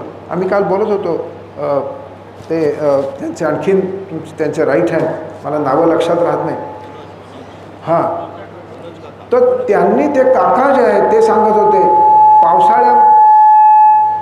पावसाळ्यामध्ये अमुक आजार आणि उन्हाळ्यामध्ये अमुक आजार, आणि हे सगळे ते आपल्या शेती पद्धती, पाणी पद्धती, पाण्याशी संबंधित आहेत. म्हणजे जे पाणी तुमचं जीवन म्हणून इथे आले त्याच पाण्याने आता तुमचा प्रश्न निर्माण करायला सुरुवात केली आहे. आपण आता ठिबक सिंचनवरचं छान एक विचार मंथन ऐकलं. आपल्याला आपलं पाणी अचूक पद्धतीने वापरता आलं पाहिजे. पण तुम्हाला जी भीती आहे की मला आज पाणी आलं, उद्या पाणी परत 15 दिवसांनी येईल का नाही, म्हणून मी आत्ताच जास्त देऊन ठेवतो, हा जर तुमच्या मनातली भीतीच जर कमी झाली, ती भीती कशी कमी होईल, तर तुमच्या जमिनीची जर सुपीकता वाढली. सुपीकता म्हणजे काय? सेंद्रिय कर्ब, बल्क डेन्सिटी आणि हवेचं प्रमाण. ही सुपीकता म्हणजे तुमची भूमाता जर सशक्त झाली तर भूमातेमध्ये पाणी धारण करण्याची क्षमता वाढते, आणि पाणी धारण करण्याची क्षमता जर वाढली तर तुमच्या मनातली भीतीसुद्धा आपोआप कमी होऊन जाईल. आता हे सगळं कसं करायचं तरी कसं, हे किती, म्हणजे मी आता वेगवेगळ्या विषयांना हात लावला, त्यांनी सगळ्यांनी वेगवेगळ्या गोष्टी सांगितल्या, पण एक गोष्ट तुमच्या मनामध्ये नक्की आम्ही सांगू शकतो, हे सगळेजण आणि मी, की हे काय भीती बाळगायचं कारण नाही, हे काय फार कठीण किंवा फार खर्चिक गोष्ट नाही. ही कोणीतरी मुंबईतल्या किंवा मोठ्या मोठ्या फार्म हाऊसवाल्यांनी करायची गोष्ट नाही. ही सगळी हे असे सगळे साधे शेतकरी आहेत. आणि मी सुद्धा काय, म्हणजे आज मी याचा प्रमुख पाहुणा म्हणून बोलावला गेलो म्हणून काही विशेष शेतकरी असा नाही, मी तुमच्यापेक्षाही अतिशय कमकुवत असा शेतकरी होतो, आता नाही. आता आपल्या ह्या तंत्राची विचारपूस किंवा त्याच्यावरचं विचारमंथन हे परदेशामध्ये पण होतं आहे. 3 दिवसापूर्वी नेदरलँडच्या एक फार मोठ्या बाई, ज्या जागतिक महत्त्वाच्या बाई, त्या आल्या होत्या. गेल्या एका वर्षात मला अमेरिकेमध्ये 3 वेळा बोलावलं या विषयावर बोलण्यासाठी. त्याच्यासाठी मी चीनमध्ये गेलो आहे, थायलंडमध्ये गेलो आहे. सांगायचं तात्पर्य काय, की हा विषय अतिशय तुमच्यापेक्षा कमकुवत मी शेतकरी, हे मी खरं सांगतोय बरं का. 12-15 वर्षापूर्वी मी अतिशय कमकुवत शेतकरी होतो. तेव्हा आता हे सगळं या अतिशय साध्या सोप्या तंत्राने जन्म घेतला आहे. आणि सर्वसाधारण शेतकरी, म्हणजे तुमच्याकडे मला असं कळलं की 5-10 एकरची शेती म्हणजे तो शेतकरी अगदीच बारीक समजला जातो. आमच्याकडे अर्धा एकरचा शेतकरी, तो सुद्धा आदिवासी, आणि तो पण हे तंत्र स्वीकारतो आणि तोही आनंदी झालेला आहे. तेव्हा जगामध्ये शेतकरी आनंदी होणं हा आमचा जन्मसिद्ध हक्क आहे, हे मी सांगायला सुरुवात केली. आणि त्याच्यामुळे मला अमेरिकेमध्ये 3 वेळा बोलावण्यात आलं. तेव्हा मंडळी, हे लक्षात घ्या की ऊसामध्ये मात्र पहिला नंबर मिळवणं, पहिल्यांदा जगामध्ये पहिल्यांदा, म्हणजे मी आत्ता गेल्या 6 महिन्यापूर्वी मॉरिशसला गेलो होतो. खूप ऊसाची शेती आहे तिकडे. थायलंडमध्ये गेलो होतो, तिथेही खूप ऊसाची शेती आहे. भरपूर ठिकाणी ऊस पिकवला जातो. परंतु ऊस 0 मशागत शेती पद्धतीने पिकवला जाऊ शकतो, हे या शेतकऱ्यांनी सिद्ध केले SRTच्या. पण ऊस अख्ख्या टेरिटोरीमध्ये, म्हणजे संपूर्ण साखर कारखाना कंपनीच्या परिसरामध्ये 0 मशागत पद्धतीने पिकवला जाऊ शकतो, हे माझी ऐकायची इच्छा आहे. आणि हे जगामध्ये जर सिद्ध झालं तर आपल्या साहेबांना तिथे बोलावून त्यांचा आदर सत्कार झालेला मला पाहायची इच्छा आहे. आपल्याला हे शक्य आहे. हे का शक्य आहे? ऊसाची 0 मशागत शेती पद्धतीने साखर पिकवली जाते असं जगामध्ये सिद्ध होणं आणि भैयासाहेबांना त्याचा मोठा सत्कार होऊन अवॉर्ड मिळणं, याच्यापेक्षा सुद्धा आम्हाला सगळ्यांना, विशेषतः मला आणि भैयासाहेबांना मी जितकं कालपासून ओळखतो ते त्यांना, तुम्ही आनंदी व्हायला पाहिजे, तुमची भूमाता आनंदी सशक्त व्हायला पाहिजे. आणि याची विचारपूस करण्यासाठी देशाचे पंतप्रधान इथे यावेत, ही गोष्ट मला बघण्यामध्ये स्वारस्य आहे. मंडळी, हे सहज शक्य आहे. आता हे कसं करायचं, तर आज तर आम्ही सगळं काही तुम्हाला सांगू शकत नाही. हे बरं, आम्ही तुम्हाला हे सगळं सांगायची गरज आहे का? बिलकुल नाही. हे दीपकराव भुणगे जे आहेत, हे सगळं ज्ञान SRTचं प्रत्येक शेतकऱ्यांपर्यंत पोचवत आहेत. त्यांचे छान काहीतरी, ते मलाही त्यांच्याविषयी म्हणजे काय ते त्यांचं चॅनल वगैरे काय ते तुम्हाला जास्त चांगलं माहिती असेल, परंतु मी आमचे SRTवरचे व्हिडिओ पाहिले, चाट पडला, अरे कोण माणूस आहे हा, माझी तर ओळख पण नव्हती. ते गेल्या 7-8 महिन्यापूर्वी त्यांची ओळख झाली. फार सुंदर काम करत आहे. तुम्हाला आमच्यापर्यंत नेरळला यायची गरज आहे का? ते पण नाही. आज ही फक्त एवढीच इच्छा होती की तुमच्या मनामध्ये ही इच्छा निर्माण व्हावी, हे SRT काय आहे, हे मला पण मिळेल का, हे एवढीच तुम्ही इच्छा आज मनामध्ये घेऊन जा. आज रात्रीपासून तुम्ही जेव्हा झोपताना प्रार्थना कराल परमेश्वराशी, तेव्हा अशी प्रार्थना करा की माझ्या शेतामधली SRT ही शेखर भडसाळेच्या शेतापेक्षा सुद्धा जास्त चांगली व्हावी, अशी इच्छा तुम्ही परमेश्वराकडे प्रार्थना करा. कारण त्याची ती इच्छा तुमची पूर्ण करण्यासाठी एक फार चांगला मसीहा म्हणजे देवदूत आपल्याला इथे आलेला आहे, आपल्याला पावलेला आहे. मी मुद्दामून प्रशंसा करतो आहे असं नाही, पण साहेब मी तुमचं काल वक्तव्य, तुमचे प्रश्न आणि त्याचं जे तुमचे डोक्यातले विचार माझ्या डोक्यामध्ये आले, माझ्या लक्षात आले, फार सुंदर विचार तुमच्या मनामध्ये आहे. तेव्हा आम्ही तुमच्याबरोबर काम करण्यामध्ये इच्छुक आहोत. त्याच्यासाठी एक कार्यपद्धती स्वीकारू आणि आपण ही या कार्यपद्धतीमधून म्हणजे खरं सांगाल तर आम्ही खूप तिकडे आमच्या त्या परिसरामध्ये अगदी सेंट्रल रेल्वेपासून ते विमानतळापासून ते वेगवेगळ्या अतिशय श्रीमंत अशा लोकांचे आणि खूप शेतकरी अशा सगळ्यांशी आमचे संबंध आणि खूप कामात आहोत. पण तरीसुद्धा आम्ही तुमच्याबरोबर कामाला सुरुवात करू, फार रेग्युलरली आम्ही तुमच्याकडे येणार आहोत. आता मी आता बोलणार होतो किती दिवसात येऊ, पण माझा शब्द तुम्ही पकडून ठेवाल आणि मला पकडले जाऊ असं नको व्हायला. परंतु आमच्या इथे खूप म्हणजे एकटा शेखर नाही, इथे गुलाबी शर्टामधलं शेखर नंबर 2 आहे, हे इथे असे कितीतरी शेखर इथे बसलेले आहेत आणि ह्याच्यामध्ये पण असतील. तर हे सगळे मिळून आम्ही तुमच्या हातात हात घालून तुमच्या शेतात येऊन काम करू इच्छुक आहोत आणि तुम्हाला आनंदी आणि यशस्वी करून द्यायची आमची इच्छा आहे. आणि हे मी इतकं हिमतीने का बोलू शकतो, कारण मला माहिती आहे मला कमी का ह्यांना काम जास्त करायचं आहे आणि ते असे कित्येक म्हणजे ते ऑलरेडी त्या कामांमधून गेलेले आहेत. तेव्हा आपण हे काम करून दाखवूया. जगामधले पहिले ऊसाचे, तुम्ही माझ्याबरोबर आहात का? तुम्ही माझ्याबरोबर आहात का? आहेत ना? ओके. नाही तर मी एकटाच इथे पकड असं नको. आपण जगामध्ये असा साखर कारखाना, कंपनी, शुगर मिल सिद्ध करून दाखवू की जे रिजनरेटिव्ह मेथड म्हणजे शून्य मशागत शेती किंवा आता आपण त्याला SRT पण म्हणू शकतो, कारण SRT आता जगभर चाललं. इथे कोणी म्हणो नाही तर नाही म्हणो, अमेरिकेतले लोक आता SRTचा गौरव करायला लागले. तेव्हा ह्या पद्धतीने आपण आता ऊस पिकवूया. तुम्ही आनंदी व्हाल, तुम्हाला उत्पादन जास्त मिळेल, तुम्हाला ते कार्बन क्रेडिट हा विषय खूप लांब आहे अजून, पण कार्बन क्रेडिटपर्यंत घेऊन जायची जबाबदारी आम्ही सगळे घेऊ. इथे प्रोफेसर भलगे बसलेले आहेत, ते तर प्रोफेसर आहेत, डॉक्टर भलगे, ते त्यांचे विद्यार्थी, असे खूप लोक तुमच्या पाठीशी असणार आहेत. तुम्ही बिलकुल एकटे पडणार नाही आणि आम्ही तुम्हाला त्या यशाच्या टोकापर्यंत घेऊन जाऊ याची ग्वाही देतो. मला इथे बोलावल्याबद्दल तुम्हाला सगळ्यांचे खूप धन्यवाद म्हणतो आणि मी माझे 4 शब्द देतो. खर्च कमी व्हावा, अधिक उत्पादन करता यावं, या चांगल्या हेतूनं आपण आयोजित केलेल्या या शेतकरी मेळाव्यासाठी या ठिकाणी उपस्थित असलेले, ज्यांनी आपल्याला आत्ताच मार्गदर्शन केलं, ते चंद्रशेखर दादा भडसावळे कृषीरत्न आहेत आणि रायगडचे. त्याचबरोबर आपल्याला मार्गदर्शन केलेले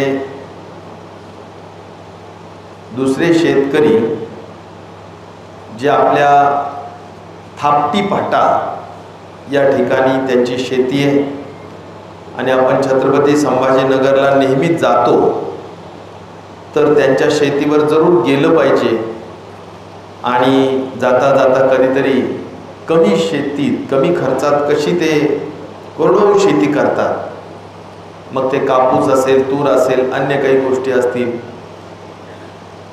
तर ते शिकण्याच्या दृष्टिकोनातून दीपक काका जोशी, आपले सर्व शेतकरी, विठ्ठलराव वैद्य, रावसाहेब मोरे,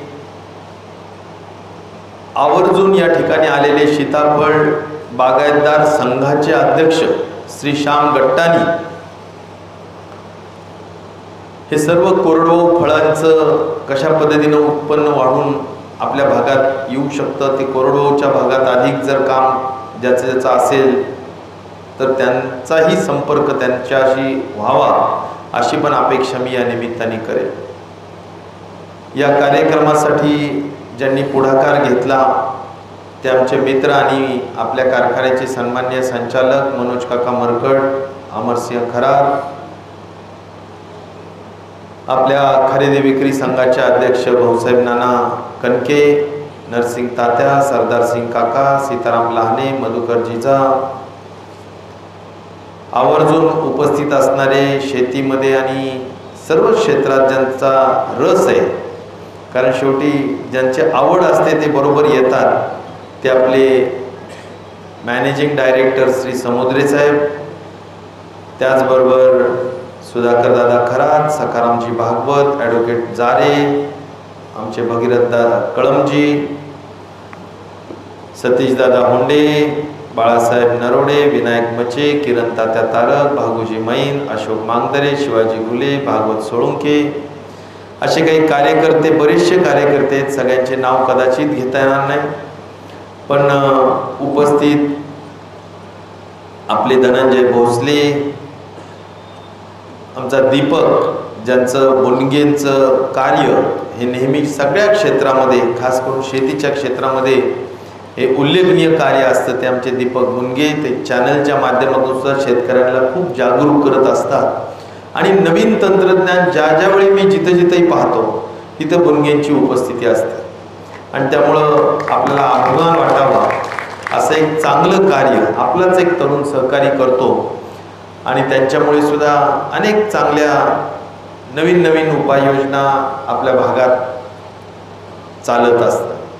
मी मुद्दाम आवर्जून त्यांचा उल्लेख करेल की आज जे आपल्या महाराष्ट्रात जालना जिल्हा ही तुतीच्या शेतीमध्ये नंबर 2ला होतं. पहिलं तर पहिल्यांदा 1 नंबरला होतं, आता जरा बीड आपल्यापेक्षा थोडं पुढं गेलं, पण नंबर 2ला येण्याचं काम सुद्धा पहिलेच छोटे मोठे अगदी शेतीमध्ये बुनगे त्या ठिकाणी तुतीची शेती करत असायचे आणि मी पालकमंत्री होतो त्यावेळी त्यांनी मला आवर्जून घेऊन गेले, त्यांची स्वतःची शेती दाखवली आणि मला त्यावेळी सांगितलं की आम्ही DPDC मधून मदत 50,000 रुपये करायचो, फक्त 50,000 रुपये त्याची तरतूद. आता त्याची तरतूद 10-12 कोटीच्या वर आहे. त्याचं कारण मी सुद्धा त्या काळात प्रचंड वाढवलं आणि शेतकरी जसे वाढत गेले मग आपण त्याला 50 रुपये अनुदानही दिलं. आता तुतीची शेतीचं नवीन त्याच्यात धागा निर्माण करण्याचं काम झालं, त्याच्यासाठी सबसिडी मिळते. तर थोडक्यात एक चांगला नवीन कल्पना घेऊन काम करणारा व्यक्ती असेल तर कसा तो भाग बदलू शकतो त्याची आवर्जून मला उल्लेख बुनगेंच्या माध्यमातून करावा वाटला आणि म्हणून मी मुद्दाम सांगतो की चांगल्या कल्पना, चांगल्या गोष्टीत लक्ष घालणं हे काळाच्या दृष्टिकोनातून किती गरजेचं आहे. तर आज या सगळ्या माध्यमातून आपण उपस्थित आहात, शेतकरी मोठ्या संख्येने उपस्थित आहेत. मला आताच सांगत होते, जोशीजी पण सांगत होते की आमच्याकडं पाचोडला एवढे मोठे शेतकरी नसतात. मला ते सांगत होते की आमच्याकडे येत नाही तेवढे शेतकरी. तर मी म्हणलं बरं आहे, आता त्यांचं आमच्या लोकांना जरा आता चांगली गोडी लागते की कसं उत्पादकता वाढवली पाहिजे आणि त्या दृष्टिकोनातून आपण सगळेजण आलात. मी सहज जरा नजर मारत होतो, गावातले बरेचसे प्रमुख वेगवेगळ्या लांबून सुद्धा लोक आलेत. कुंभार पिंपळगावच्या कोपऱ्यापासून असेल किंवा इकडच्या आजूबाजूचे येणं मला महत्त्वाचेच आहेत, पण लांबून सुद्धा भरपूर लोक आलेले दिसत आहेत मला इथं. अगदी कंडारीपासून बरेचसे तीर्थपुरी परिसर दिसतोय, बऱ्याच गावांमधले लांबून लोक आलेली आहेत. मी आपल्या सगळ्यांचं मनापासून स्वागत करतो. मी आपल्यामध्ये नेहमीच बोलतो, त्यामुळे मी काही तंत्रज्ञान सांगावं अशातला भाग नाही, पण मला जे काही उमजतं समजतं आपल्या भागाचा एक कार्यकर्ता या नात्याने तुमचं सगळ्यांचं भलं व्हावं यासाठी माझी धडपड पहिल्यापासून ती आहे आणि ती राहत राहणार.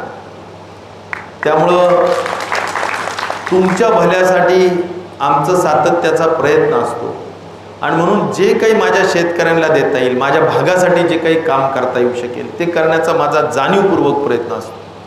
आणि म्हणून मी आज 2-3च मुद्दे सांगेल, पण त्या 3 मुद्द्यांच्या अनुषंगाने आता आपल्याला जरा आपली मानसिकता बदलून काम करावं लागणार.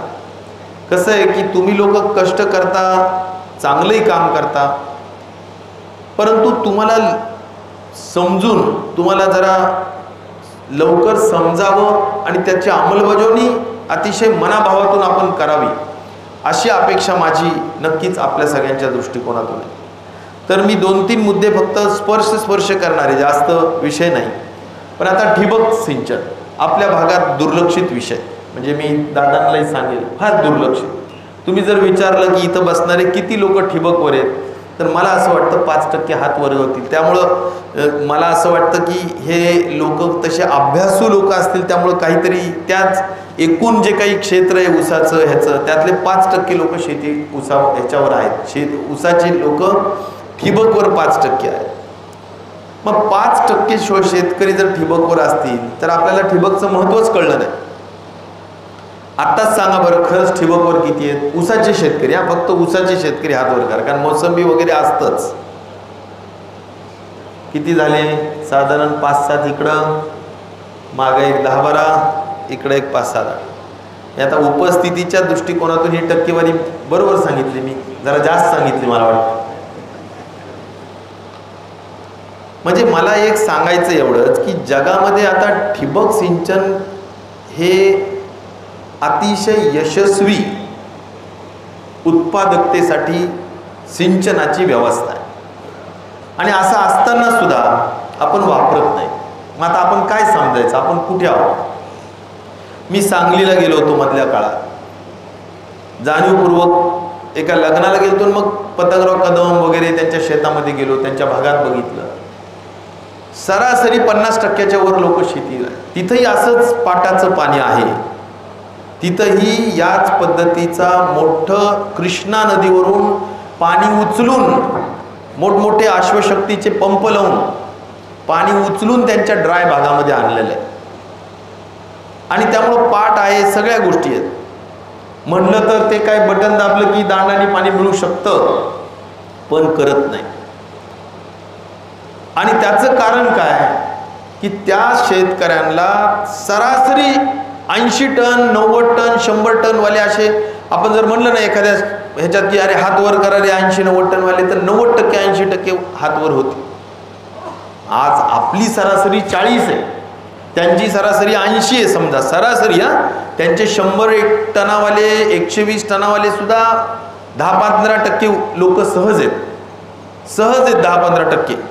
10-15% म्हणतो मी एकूण ऊस उत्पादकांपैकी. 120 वाले तुम्ही बघा ना की जे आपल्याला तीर्थपुरीला मार्गदर्शन करायला आलेले ते आष्ट्याचेच आहेत सगळे. एक मला वाटतं माने आले होते, अजून काय नाव त्यांचं, संजय माने, अजून 2-3 आले होते.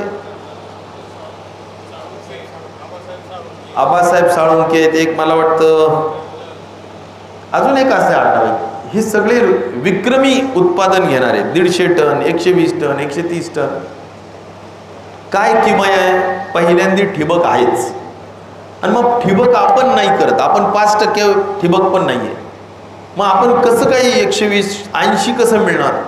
सरासरी 80 तरी कशी मिळणार? नाही मिळणार. अहो तुम्ही विचार करा ना, जर तुम्ही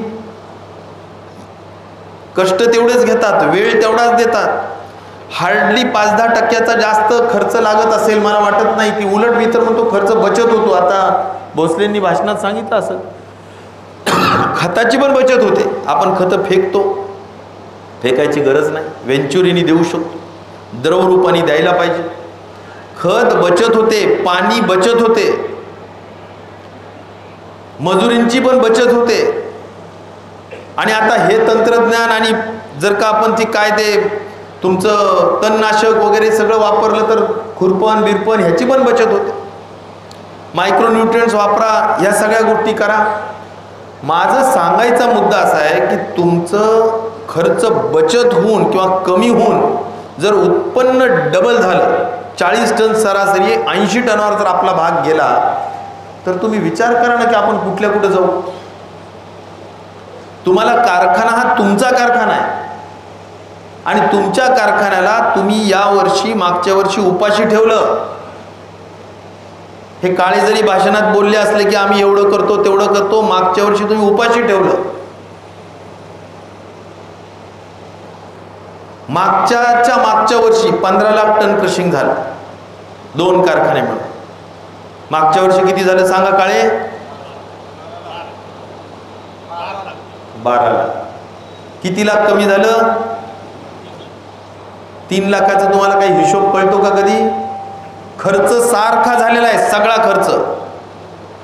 आणि 3 लाख टन 11% रिकव्हरीने जर तेवढे पोते कमी आले, तेवढी मळी कमी आली, तेवढं इथेनॉल कमी निघालं, तेवढं प्रेसमड कमी निघालं, पगाराचा खर्च सारखा, कोणता खर्च बचत होतो? किरकोळ खर्च, जे काही थोडा कारखाना लवकर बंद झाला म्हणून जे काही तुम्हाला लागणारे ग्रीस कन्झ्युमेबल्स जे काही लागतो तेवढा थोडाफार केमिकल्स थोडेफार बचत होतं, तो किरकोळ आहे. हा कारखाना नेहमी मला जसं समजतं तेव्हापासून मी सांगतो, कारखान्याला भरपूर खाऊ घातलं तर कारखाना तुम्हाला भरपूर खाऊ घालणार. हे साधं गणित आहे. त्याला भरपूर खाऊ घाला, तो तुम्हाला भरपूर खाऊ घालेल. त्याला उपाशी ठेवलं, तुम्हाला सुद्धा उपाशी राहावं लागेल. आम्ही तरी ओढून ताणून कसंही करून नाही, शेतकऱ्याला आपल्याला द्यायलाच पाहिजे म्हणून FRP पेक्षा सुद्धा जास्त भाव दिला.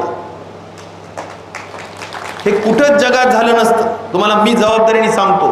मी साखर संघावर डायरेक्टर आहे, VSI वर डायरेक्टर आहे, सगळे नामांकित लोकांची माझी रोज उठणं बसणं आहे. ते म्हणले भैयासाहेब नियम बदलला ना, आता या वर्षीच हार्वेस्टिंग ट्रान्सपोर्ट आणि या वर्षीच रिकव्हरी बघून FRP काढा. नियम बदललाय. मी तुम्हाला 9 कोटी रुपये कमी देऊ शकलो असतो, पण मी तुमच्याशी तीर्थपुरीच्या सभेत भाषण केलं, बोलून टाकलं, व्हिडिओ पाठवला. मागच्या वर्षीच्या FRP आणि मागच्या वर्षीच्या जे काही रिकव्हरी आणि हार्वेस्टिंग ट्रान्सपोर्टच्या भरोशावर आपण मुद्दाम काढलं आणि तुम्हाला जास्तीचा भाव दिला. आज मला हे सांगायचं एवढंच की आपल्याला काळजी म्हणून कारखान्यावर वास्तविक सध्या कर्ज आहे, हा अशा पद्धतीचा निर्णय भावनिक घेणं सुद्धा चुकीचं आहे. पण शेवटी आम्ही तुमच्यावर एवढं प्रेम करतो की साहेब असताना सुद्धा मी मंत्री होतो, सारखं आम्ही सगळ्या महत्त्वाच्या गोष्टीत साहेब माझ्याशी चर्चा करायचेच. आणि बोर्डाच्या ज्यावेळेस भाव वाढीचा विषय असतो, आता मनोज काका इथं आहेत, सगळे खरात साहेब इथं आहेत, त्यांना माहिती आहे आमचा नेहमी कल असायचा, नाही डॅडी राहू द्या, थोडं जास्तीचं द्याच, हे जास्तीचं द्याच, ते कराच. कारण आम्हाला शेतकऱ्यांची खरोखर मनापासून काळजी, आणि तुमचा लोकप्रतिनिधी म्हणून तुम्ही माझ्यावर इतकं प्रेम नेहमी करता, त्या दृष्टिकोनातून सुद्धा एक आत्मीयता असते. पण हे जाऊ दे, सोडं 1 मिनटं बाजूला. मी ह्या का सांगत बसलो हे सगळं, की कारखाना उपाशी ठेवू नका. हे सगळं सांगण्याचा हेतू एवढाच की कारखाना उपाशी ठेवू नका. आता मी सांगतो, महाराष्ट्रात 300 कारखाने असतील खाजगी आणि सहकारी मिळून. या सगळ्या कारखान्यात सगळ्यात जास्त ऊस कुठल्या भागात आहे माहिती आहे? तो समर्थ सहकारी साखर कारखान्याच्या भागात. हे सगळे तुम्ही बहादर लोक आहेत की तुम्ही ऊस निर्माण करता. आज सांगा आकडा किती आहे, म्हणजे टनात सांगा. 30 लाख टन ऊस जास्त आहे आपल्या भागात. हे आपण ऊस दादा, आम्ही सगळ्यांना, मी तुम्हाला सांगतो की हा ऊस का निर्माण झाला, की इथं बॅरेजेस निर्माण केले, एक बॅरेज 100 150 कोटी रुपयाचा. त्यामुळे तुम्ही जर असं वरून जर का ड्रोननी शूटिंग केली ना तर इथून 60 किलोमीटर फक्त भरलेली गोदावरी पाहायला मिळेल. आणि तसंच इथं भरलेली दुधना पाहायला मिळेल. पाणी कमी पडू देत नाही. विजेचं जबरदस्त जाळं निर्माण केलंय. 220 KVA सबस्टेशन, 132 33 KVA ट्रान्सफॉर्मर. आम्ही आमदार होण्याच्या अगोदर 1 आणि 2 ट्रान्सफॉर्मर गावात शेतीसाठी असायचे, पण आता मोजताच येऊ शकत नाहीत. 50-60 गावातले लोक सांगतात साहेब 60-60 70-70 ट्रान्सफॉर्मर आमच्या गावात आहे. त्यामुळे जाळं निर्माण केलं, वीज निर्माण केली, रस्ते निर्माण केले, पाणी निर्माण केलं, ऊसांना कर्ज दिलं, पाईपलाईनला कर्ज दिलं, प्रचंड ऊस निर्माण झाला, भाव दिले सगळ्यात महत्त्वाचे. आणि त्यामुळं आपली आर्थिक जी समृद्ध भाग दिसू शकतो तो त्या कारणाने. पण ह्या सगळ्या इतिहासात न जाता हे सगळं केलं आणि ऊस असतो तरी सुद्धा तुम्ही लोक ऊसाला म्हणजे कारखान्याला उपाशी जर ठेवलं तर ही योग्य गोष्ट असू शकत नाही. आणि म्हणून मी तुम्हाला सांगतो की ठिबक सिंचन हे तुम्हाला नक्कीच उत्पादकता वाढेल. तुम्ही विचार करा 40 टनाच्या ऐवजी 80 टन झालं की एकरेज जरी कमी असलं, एका एकरमध्ये 80 टन झालं तर म्हणजे आज असं समजा तुम्ही की सगळा भाग ठिबक सिंचनवर आहे तर आपल्याला 30 लाखावर हे उत्पादन आपण जर सरासरी 40 एकर टनाचा असेल आणि हे जर 80 टन झालं तर 60 लाख टन ऊस होईल आपल्याला. होईल का नाही साधा हिशोब? 30 लाखाचा टनाचा ऊस 60 लाख टन, कारण दुप्पट होईल. तुम्ही एका एकरमध्ये 40 टन काढण्याच्या ऐवजी एका एकरमध्ये 80 टन काढावं. आणि जसं मी सांगितलं की कारखान्याला सगळा खर्च सारखाच असतो पण उत्पन्न मात्र वाढतं, तसं शेतकऱ्यांना सुद्धा तुमचे सगळे खर्च सारखे असतात पण उत्पन्न वाढतं. उलट खर्च कमी होतात. मी तुम्हाला जबाबदारीने सांगतो, खत कमी लागतं, पाणी कमी लागतं, सगळ्या गोष्टी कमी लागतात. पण तुम्ही लोक ठिबक सिंचनवर येत नाहीत. म्हणून मी पहिला मुद्दा सांगतो, ठिबक सिंचन कराच. माझा आग्रहाचं सांगणं आहे तुम्हाला, ठिबक सिंचन करा, तुमच्या हिताचं आहे. कारखान्याला आज ऊस कमी पडतो अशातला भाग नाही, पण तुम्ही दुप्पट उत्पादन करा, तुमचं उत्पन्न वाढवा आणि कारखान्याला सुद्धा जरा हा जो काही प्रकार आहे ऊस कमी पडेल का ही कधीच शंका नसली पाहिजे. का वाढवला आपण कारखाना? म्हणजे कारखाना वाढवला आणि तुम्ही जर कारखान्याला उपाशी ठेवलं तर कसं चालायचं, कसं कर्ज फिटायचं? आणि त्यामुळे या सगळ्या गोष्टी जरा नीट लेटक्या सगळ्यांना तुम्हाला जोपर्यंत लक्षात येत नाही तोपर्यंत होणार नाही. आता दुसरा महत्त्वाचा विषय मला सांगायचा की याच्यासाठी ठिबक सिंचनसाठी 80% सबसिडी आहे. ज्याला सबसिडीवर जायचं असेल त्यांनी क्लास 2चं लॅटरल ड्रिपर जे काय असतात ते घ्यावे. इथं 2 लोक बसलेत, एक जैनवाले बसलेले आहेत आणि आपले प्रशांत बोबडे बसलेले आहेत. शशिकांत कुठे? शशिकांत तिकडे आहे का? तिकडे बसले. इकडे ये ना, तू वर ये. फक्त तीर्थपुरीवाल्यांना माहिती आहे, तुम्ही दुसऱ्यांना माहिती नसतात. या तर ते पण बसलेले, ते पण बनवतात काय असं. थोडक्यात सांगायचा मुद्दा असा आहे की 80% सबसिडीच्या दृष्टीनं घ्यायचं असेल. आता सरकारवर मी काही राजकीय मंच नाही, मी राजकीय टीका करायला बसलेलो नाही, पण मला सांगायचा मुद्दा एवढाच आहे की कधी कधी 1-2 वर्षही लागू शकतं तुमची सबसिडी यायला. मग तोपर्यंत तुम्हाला तेवढं जे काही व्याज असेल, कर्ज काढलेलं असेल तर ते भरावं लागेल, व्याज भरावं लागेल, पण सबसिडी येईल. शेवटी सरकारमध्ये आम्ही पण काम केलंय. लेट होतं पण बुडत नाही. सरकारी पैसा बुडला असं होत नाही, पण लेट होतं. पण ते इतकं लेट होऊ नये की तुमचं जीव निघून जाईल, असं बी लेट होऊ नये. कारण सध्या तर आता असं झालंय की कोणतीच गोष्ट वेळेवर नाही. हा, व्याज आणि अनुदान सारखं होऊ नये. हुशार आहे आमची करंजाळेकर. माझं म्हणणं आहे, त्यांनी बरोबर सांगितलं, व्याज आणि अनुदान सारखं झालं तर उपयोग काय होणार. त्यामुळं पण तरी सुद्धा प्रत्येकाचा एक विचार असतो. माझं काम आहे तुम्हाला सगळ्या गोष्टी स्वच्छ सांगणं. तुम्हाला 2 पद्धतीचे आहेत. एक तुम्हाला क्लास 2चं जे खूप वर्ष टिकू